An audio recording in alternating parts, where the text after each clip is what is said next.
People like you don't last here, Victoria Langston said, her voice calm but sharp enough to cut through the soft jazz and polished laughter of a room where every seat cost more than a month's rent.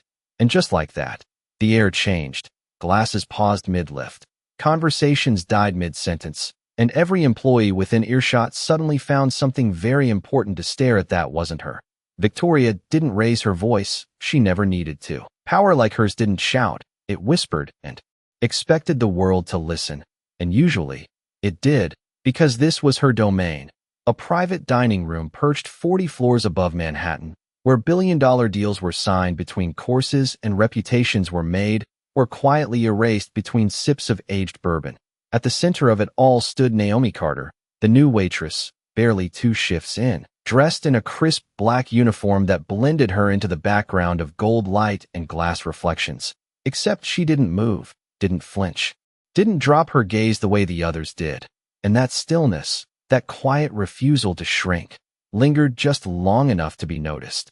Victoria's eyes flicked over her, assessing, measuring, already deciding, because to her, people were categories, roles, functions, and Naomi had already been placed neatly into one of them. Temporary, replaceable, invisible, the kind of person who nodded, apologized, and disappeared. But Naomi didn't nod.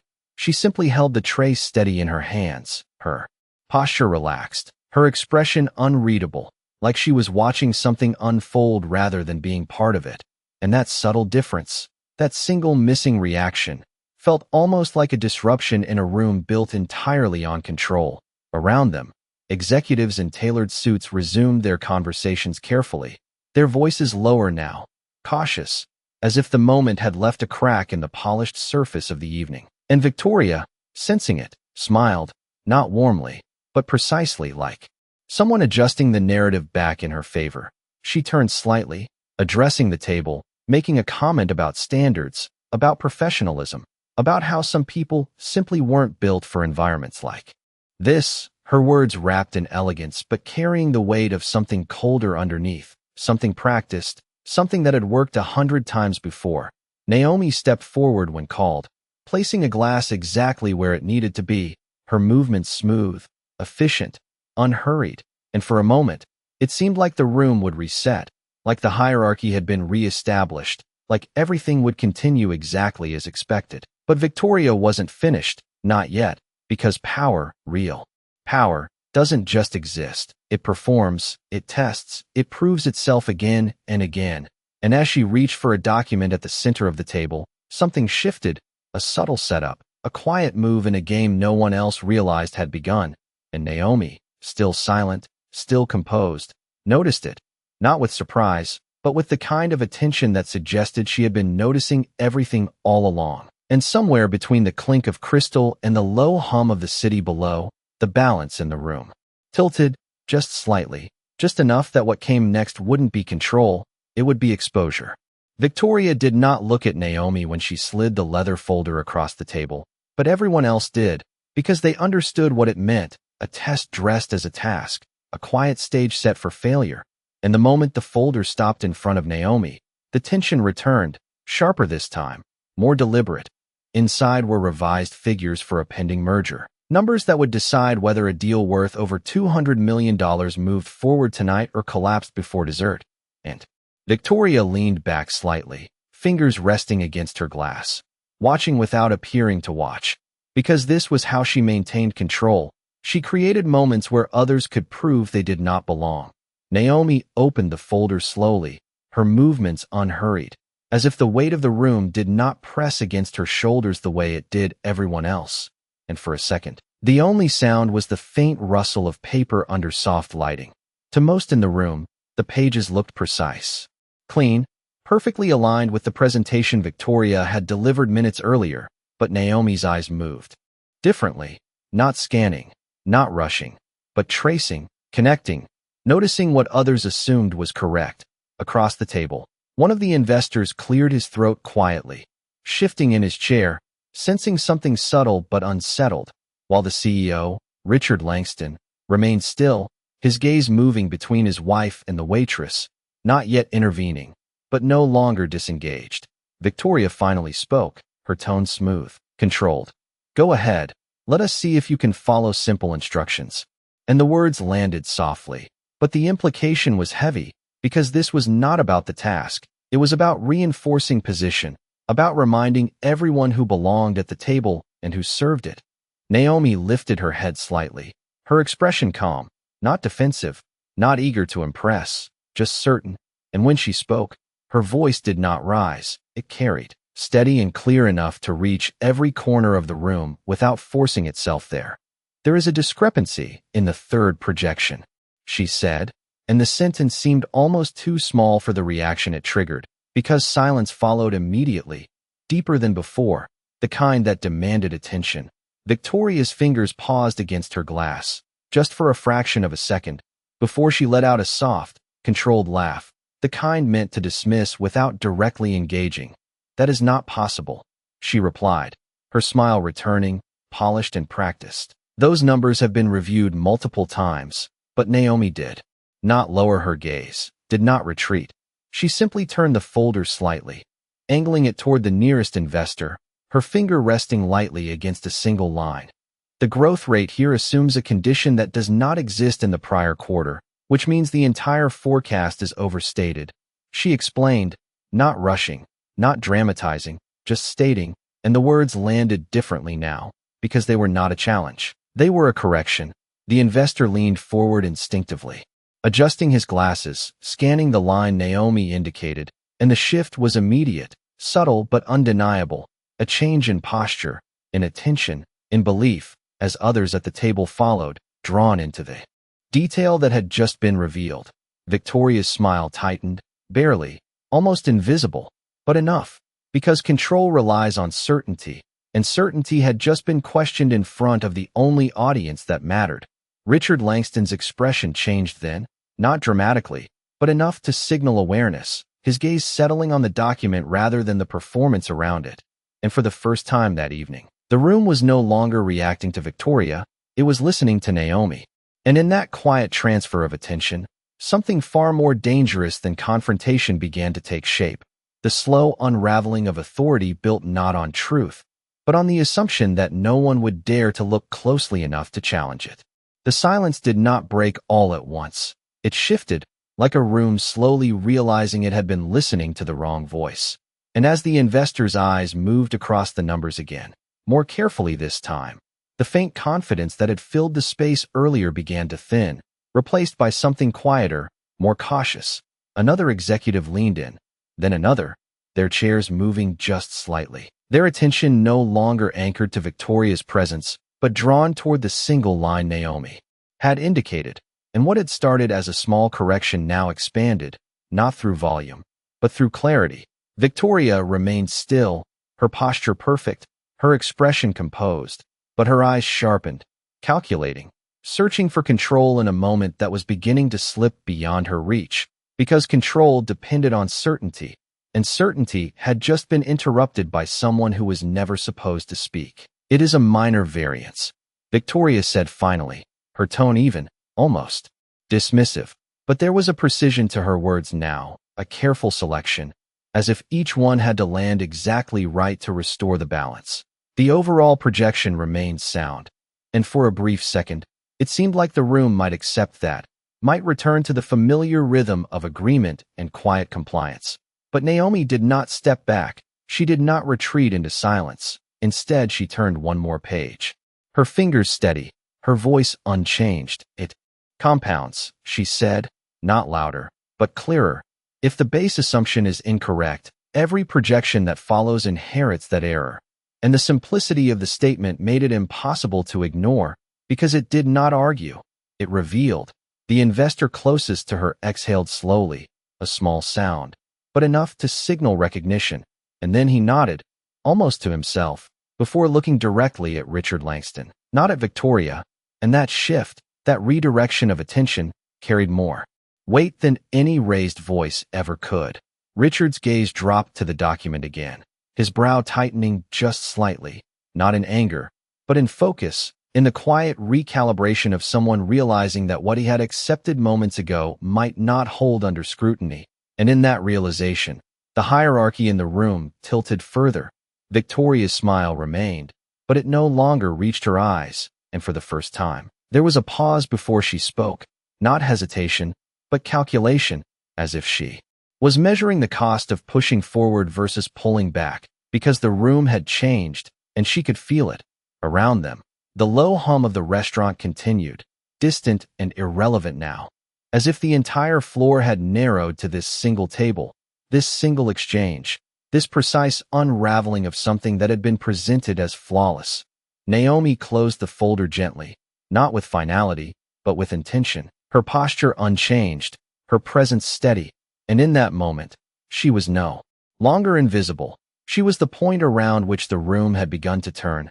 No one applauded, no one reacted dramatically, but the silence that followed carried a different weight now. Not fear, not deference, but recognition, and in that recognition, something far more dangerous to power than defiance had taken hold. The understanding that authority without accuracy could be questioned, and once questioned, it could be seen, and once seen, it could not be unseen, and Victoria Langston, for the first time that evening, was no longer the only one defining the truth in the room. The room did not return to normal. It recalibrated, slowly, almost reluctantly, as if every person seated at that table was now aware that something fundamental had shifted, and no one quite knew how to pretend it had not. Richard Langston leaned back in his chair, not in dismissal, but in thought, his fingers steepled lightly as his eyes moved once more across the document, this time without assumption, without the invisible trust that had once come automatically from his wife's presentation. And that subtle change in posture sent a message more powerful than any statement, because when the man at the top begins to question, everyone else follows. Victoria noticed it immediately. Of course she did, because she had built her influence on reading rooms before they spoke, and now the room was speaking loudly in silence, attention drifting away from her, aligning instead with the quiet presence standing just a few feet away, and that was something she could not allow to continue. "We are getting distracted," she said smoothly, her tone controlled, almost gentle, but carrying a sharpened edge beneath it. "The broader strategy remains intact, and I believe we should stay focused on the outcome rather than minor technicalities." And the words were carefully chosen, not to deny, but to minimize, to reframe the narrative before it fully escaped her control. For a moment, it almost worked, a few nods, a shift in chairs, the familiar instinct to defer to authority beginning to resurface. Because people are conditioned to trust confidence, especially when it has always been rewarded. But then, Naomi spoke again, not interrupting, not challenging the tone, simply continuing the logic as if it had never been paused. "The outcome depends on the structure," she said, her voice steady, unhurried. "If the foundation is incorrect, the strategy cannot hold." And there was no emotion in it, no need to prove anything, just a statement grounded in something more solid than position. And that difference was what made it impossible to dismiss. The investor across from Richard leaned back slightly, exhaling through his nose, a quiet signal of reconsideration. And then he spoke, not loudly, but directly. "She is right," he said, the words simple, but decisive. And in that moment, the last thread of automatic alignment with Victoria's authority began to unravel. Victoria's expression did not break, but it tightened, just enough to reveal the effort it now took to maintain the composure that once came effortlessly. And for the first time that evening, she was no longer leading the room, she was responding to it.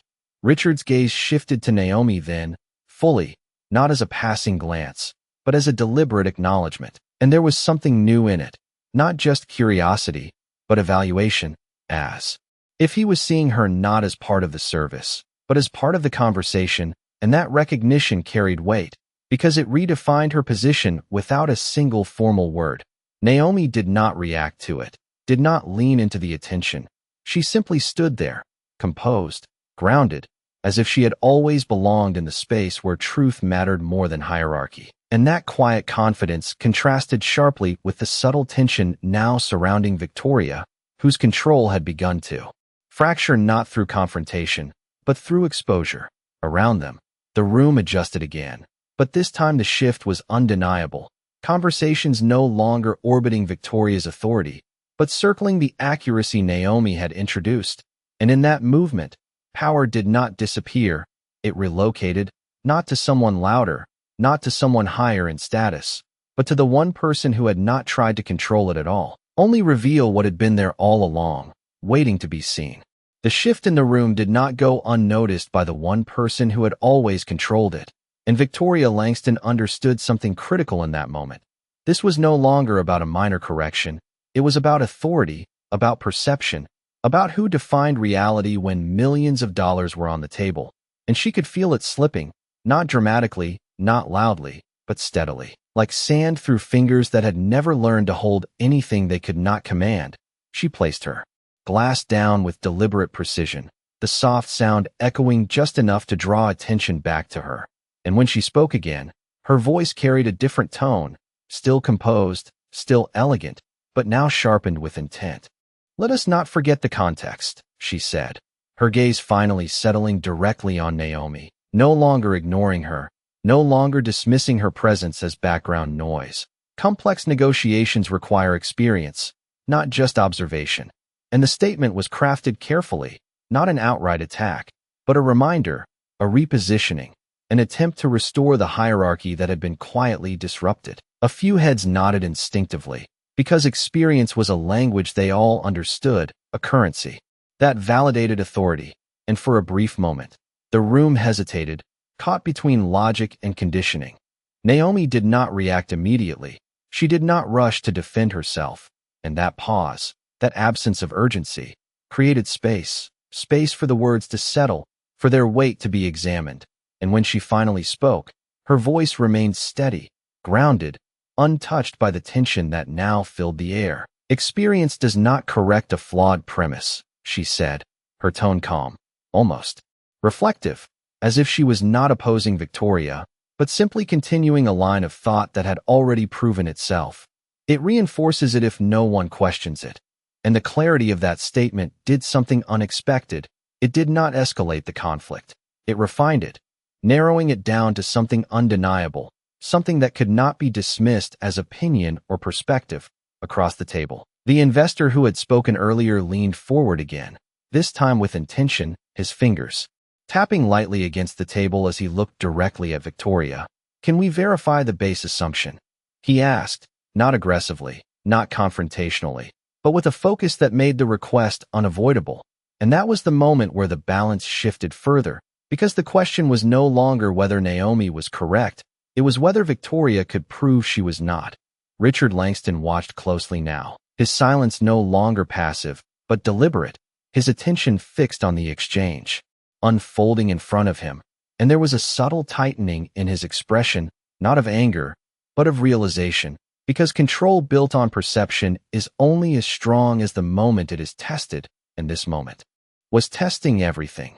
Victoria held her posture, her composure intact, but there was a fraction of a second, barely noticeable, where she did not respond immediately, and in a room where she had always answered before the question fully formed, that pause spoke louder than any denial could have. Naomi remained still, her hands relaxed at her sides, her presence unchanged, not pressing the advantage, not claiming victory, simply allowing the truth to occupy the space it had created, and in that restraint, there was a kind of authority that did not demand attention, but commanded it. The documents on the table were no longer just numbers, they were evidence, and the room understood that now. Understood that what had been presented as certainty was now subject to scrutiny. And once scrutiny enters, control does not vanish, it transforms. It moves toward whoever is willing to stand within it without fear. Victoria finally reached for the folder, her movements precise, measured, but the room was already different, already leaning, already waiting. And for the first time that evening, she was no longer the one they were following. She was the one they were watching, and that distinction, subtle as it seemed, was the beginning of something she could not easily reverse. Victoria opened the folder again, but this time the motion felt different, not like a demonstration of control, but like a response to pressure she could no longer ignore. And as her eyes scanned the numbers, faster now, sharper, the room leaned in without moving. Every person at that table watching not her confidence, but her verification, because the dynamic had changed, and everyone could feel it. The investor who had raised the question remained still, patient, his gaze steady, no longer deferential, but expectant, and that expectation carried weight, because it meant the answer mattered more than the authority delivering it. Richard Langston did not speak, but his presence shifted, his attention no longer divided, now fully anchored to the document in front of his wife.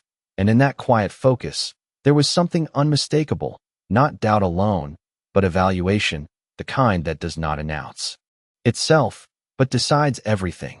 Victoria turned one page, then another, her expression composed, but the rhythm of her movements had changed, slightly quicker, slightly more deliberate, as if she was searching for something she expected to find easily, something that should have been there, something that would restore the certainty she had built her position on.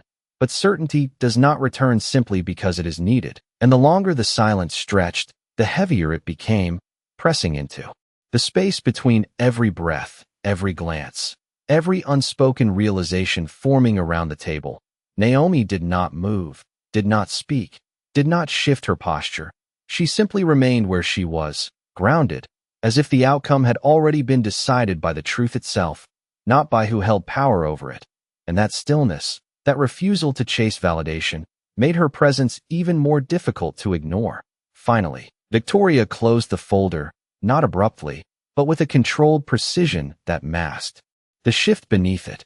And when she spoke, her voice remained steady, but there was a tightness now, a subtle strain beneath the surface. "We will need to revisit this assumption," she said, the words measured, careful, but unmistakable in their implication, because they were not a defense, they were an admission, small in phrasing, but massive in consequence.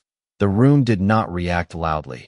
There were no gasps, no dramatic turns, but the energy changed instantly, decisively, because in a room like this, acknowledgement carries more weight than denial, and the moment authority concedes, even slightly, it redefines everything.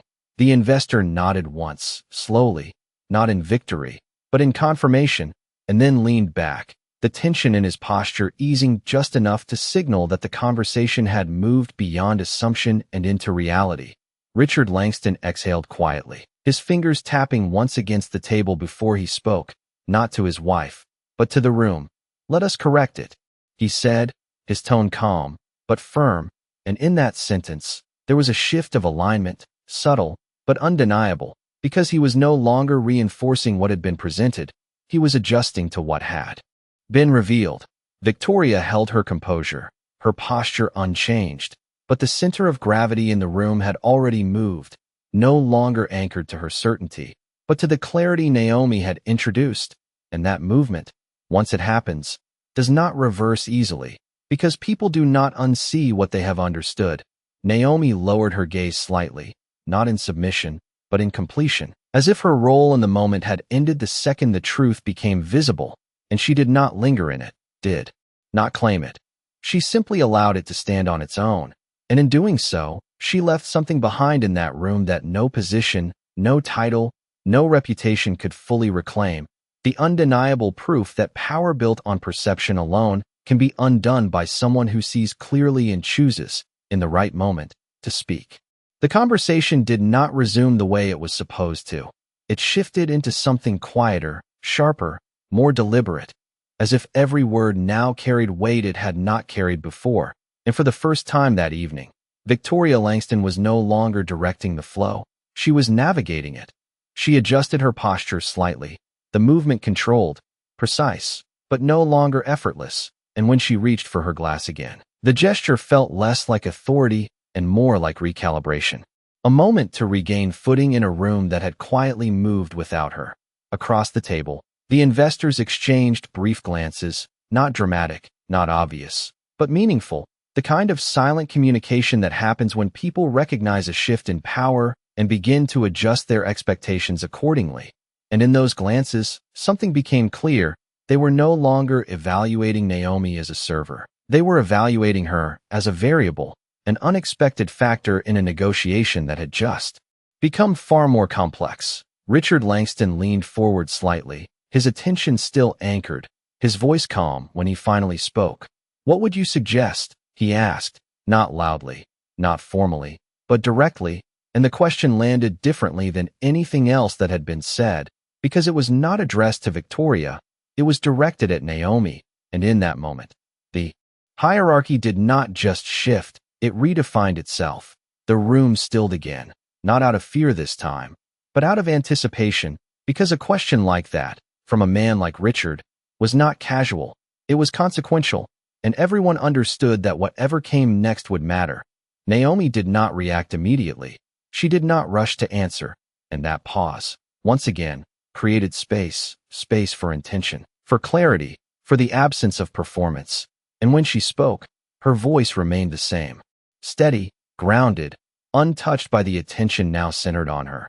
Adjust the base variable to reflect the actual market condition from the previous quarter, she said, her tone calm, precise. Then rebuild the projections from there. Otherwise, the margin will continue to mislead. And the simplicity of her explanation did something powerful. It made the solution feel obvious, not because it was easy, but because it was accurate. The investor nodded again, more firmly this time, his expression shifting from curiosity to approval, while another executive leaned in, already recalculating, already moving forward with the correction Naomi had outlined. And in that quiet momentum, the room aligned itself around her logic, not her position. Victoria remained composed, but the stillness around her had changed, no longer protective, no longer deferential, but observational. And for someone who had built her influence on being unquestioned, being observed was a different experience entirely. One that required a different kind of control, one she had not needed to exercise until now. Richard's gaze lingered on Naomi for a moment longer before he gave a small nod, not exaggerated, not performative, just enough to acknowledge what had been established, and then he turned back to the table. Proceed with the adjustment, he said, his voice even, decisive, and with that, the direction of the evening shifted completely, no longer following the path that had been carefully laid out earlier, but moving along a new one, defined not by authority, but by accuracy. Naomi stepped back slightly then, her role in the exchange complete, her presence returning to stillness, but the impact remained, woven into the conversation, into the decisions now being made, into the way the room no longer functioned the way it had before, and Victoria Langston, for the first time in a long time, was no longer the one shaping the outcome. She was part of it, and that difference, subtle as it seemed, carried more consequence than any public confrontation ever could. The room did not return to its former rhythm. It evolved, recalibrating around a new center of gravity that no one had anticipated when the evening began, and as the revised projections were quietly discussed, adjusted, and verified, the conversation gained a different kind of clarity, one that no longer relied on confidence alone, but on precision, and in that clarity, the presence of Naomi Carter remained, not loud, not dominant, but undeniable. Victoria Langston sat still, her posture unchanged, her composure intact, but the subtle details betrayed the shift beneath the surface, the way her fingers rested more firmly against the table, the way her gaze moved not with command, but with calculation, because she understood now that the room was no longer responding to her authority automatically. It was evaluating it. An evaluation requires something different than control. It requires proof. Across the table, one of the senior partners adjusted his glasses and spoke again. His tone measured but direct. We should run the revised model before finalizing anything. And the suggestion was not controversial, not disruptive, but it carried a quiet implication. The original presentation was no longer sufficient on its own, and that implication, though unspoken, settled heavily in the air. Richard Langston nodded once, his expression focused, his attention still grounded in the numbers rather than the personalities, and that choice, deliberate and clear, reinforced the shift that had already taken place, because leadership, in that moment, had aligned itself with accuracy, not authority. Naomi stepped slightly to the side, creating space without removing herself entirely, her presence still within the orbit of the conversation, but no longer at its center, as if she understood that her role was not to take control, but to allow the truth she had introduced to carry itself forward. The staff around the room moved carefully, almost quietly, their usual rhythm softened, as if they too sensed that something unusual had occurred. something that did not belong to the routine flow of service, but to a deeper recalibration of how the room functioned. Victoria finally spoke again, her voice steady, composed, but carrying a new tone, one that blended control with restraint. "We will incorporate the adjustment," she said, her words precise, her delivery measured. And while the statement maintained authority on the surface, it no longer defined the direction, it followed it. And that difference, subtle yet unmistakable, marked a turning point that could not be undone. The investors acknowledged it with small nods, brief glances, quiet confirmations, and in those restrained reactions, the outcome of the evening began to take shape, not as a victory for one person over another, but as a shift in who influenced the result. Richard's gaze moved once more toward Naomi, and this time there was no question in it, only recognition, not just of what she had said, but of what she had done, and what that meant for the room as a whole. Naomi met that gaze briefly, not with pride, not with challenge, but with a calm steadiness that reflected the same quiet confidence she had carried from the beginning. And then she looked away, returning to her role without ceremony, without acknowledgement, as if the moment did not belong to her, but to the truth itself. And yet, everyone in that room understood something had changed, something that extended beyond numbers and projections, something about who could speak, who could be heard, and what happened when someone chose to see clearly and say it at exactly the right time. And Victoria Langston, for all her composure, now sat in a room that no longer feared her in the same way. Because once authority is questioned and found incomplete, it does not disappear, but it is never quite the same again. By the time the revised numbers settled into place, the room no longer felt like it belonged to one voice. It belonged to the truth that had been uncovered, steady, undeniable, and quietly reshaping every decision that followed. The deal, once driven by confidence alone, now moved forward with caution, recalculated margins, and a level of scrutiny that had not existed when the night began. And in that shift, something far more valuable than agreement had been established, trust built not on authority, but on accuracy. Richard Langston closed the folder slowly, his gaze thoughtful, no longer fixed on the structure of the deal alone, but on the moment that had changed it. And when he finally looked up, his eyes found Naomi again, not by accident, but with intention, as if acknowledging that the outcome of the evening had been influenced by someone no one had planned to hear. Victoria remained composed beside him, her posture still elegant, her presence still commanding, but something within it had altered, not broken, not diminished entirely, but adjusted, tempered by the reality that control could be challenged, that certainty could be tested, and that being unquestioned was not the same as being right. The investors began to gather their thoughts, their notes, their quiet approvals, and the atmosphere shifted once more, this time toward resolution, toward the close of an evening that had started as a performance and ended as a correction. Naomi moved through the space again, not at the center, not drawing attention, simply doing her job, refilling a glass, clearing a plate, her movements as precise and unhurried as they had been from the beginning, as if nothing extraordinary had taken place, as if she had not just altered the course of a conversation worth hundreds of millions of dollars. But the difference now was not in what she did, it was in how she was seen, because the room no longer looked past her, it registered her, quietly, respectfully, without announcement, without spectacle, just a shift in awareness that could not be reversed.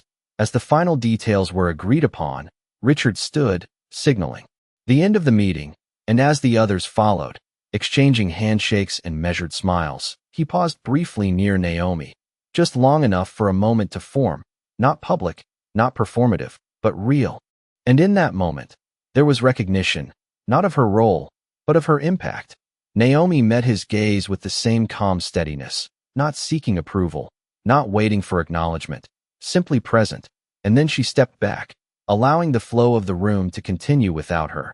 Victoria watched from a distance, her expression composed, but her silence different now, not the silence of control, but the silence of understanding, because something had been revealed that could not be undone, not about the numbers, not about the deal, but about the nature of power itself. And as the lights dimmed slightly and the city stretched beyond the glass walls, glowing and restless, The lesson lingered in the air, quiet but permanent.